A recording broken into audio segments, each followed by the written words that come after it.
What's up, everybody? We are back again, and this week we didn't get to race because of rain on Saturday night, but Friday night, as everybody's probably wondering what happened to the cars, we didn't have the best performance that we would have wanted to have. I didn't even get to start the race at Jasper Friday night.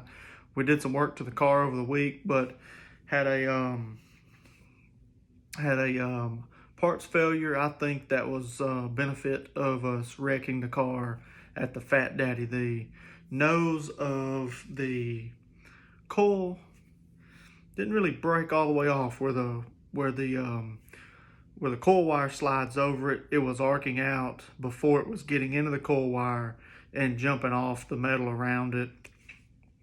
And kind of disappointing. Thanks to Terry Dawes, Cameron Kilgore, Brandon Houghton, a couple of other guys that was trying to help get it back out there, get the car to just crank it. It was weird because we cranked the car and got it warm before we left the house. Of course, y'all know we live pretty close to Jasper racetrack, and we was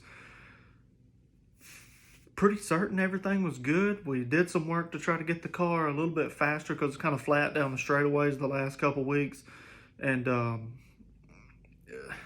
just things happen. We got crunched up pretty good there at the Fat Daddy, and it being right there up on the strut tower where it mounts to on the side. I guess the impact of it had broke that, and it just now started showing its ugly face. So we got that changed and was prepared to go to Sayre Saturday night. And so that was the parts failure. Daddy's car, I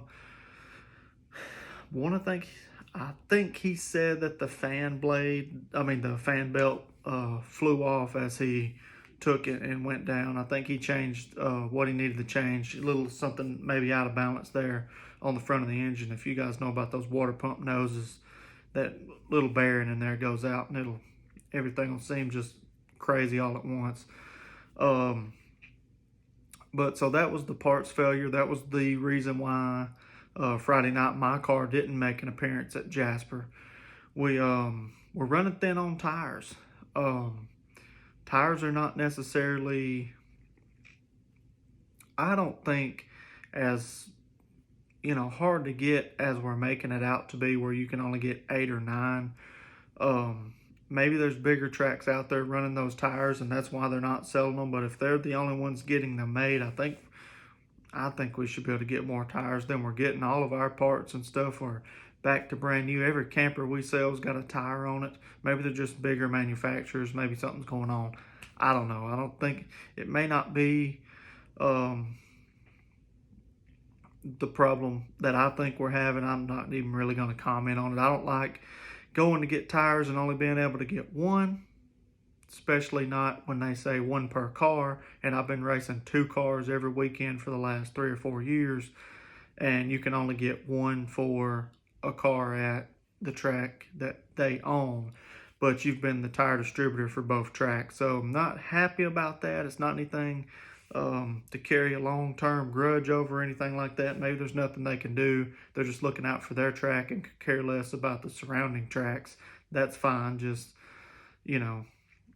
it's one per car. To me, I've been buying tires for both of those cars since I've been racing both tracks. So I felt like I should be able to get a tire per car and maybe check my car and make sure that I never have 2 new tires on it at one time. If that's what, if you're worried about me buying 2 and putting 2 on my car for your track to be more competitive, that's fine. But, just police it, walk by and make sure nobody's got 2. But they don't want to do that because some of them may have more tires than the rest of us.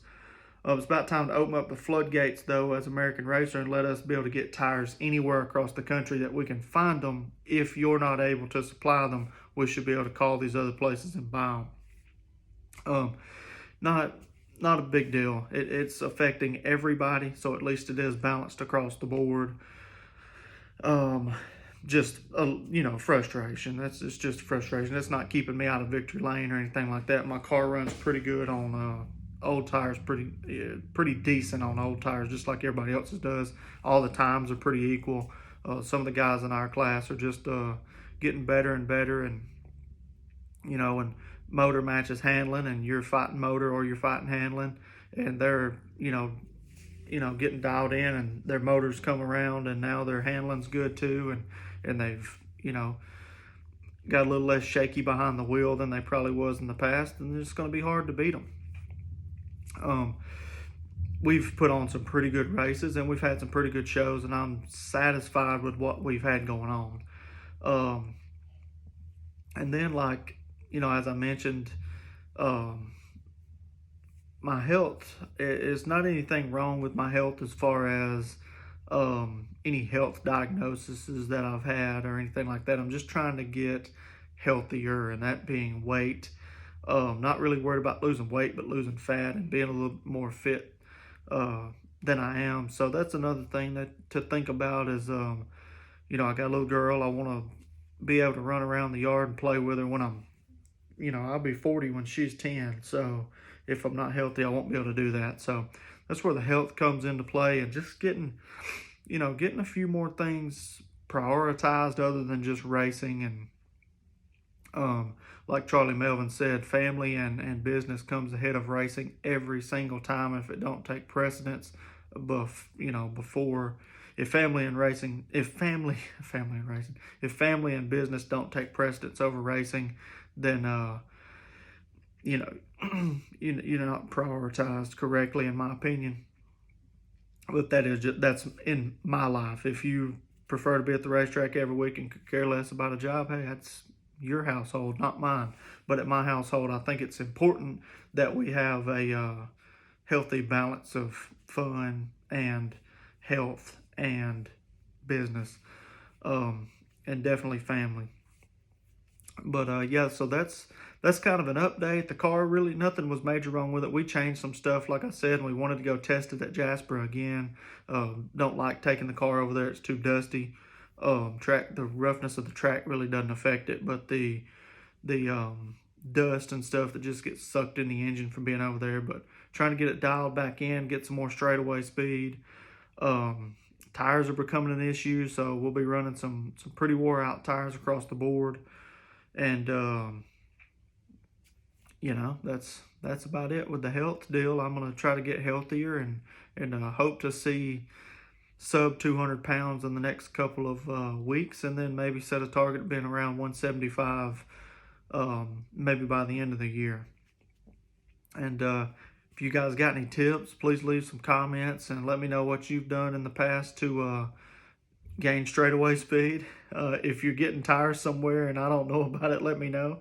And if you've shaved some pounds off over the last couple years, and you got something that works other than just the old gridiron and walking and eating less, things like that. Just any helps appreciated. If don't be over here with no knife trying to cut off none of this luscious fat I got on me, because I don't need no injuries on the flesh.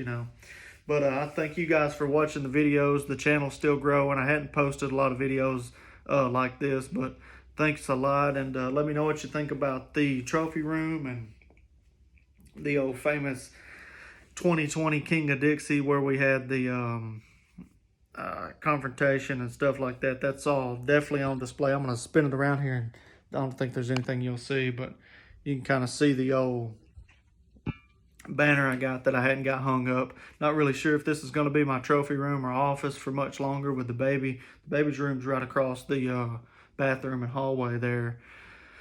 If we have another kid, all this stuff will have to go somewhere, so I'm thinking about probably relocating all this stuff down to the basement once we get it finished into maybe a man cave room. But you guys let me know what you thought about our last sponsorship, and let me know what you think, if there's anything that we can do to get some tires, or any tips, like I said, on straightaway speed. You guys let me know. Thanks so much for listening and liking and subscribing.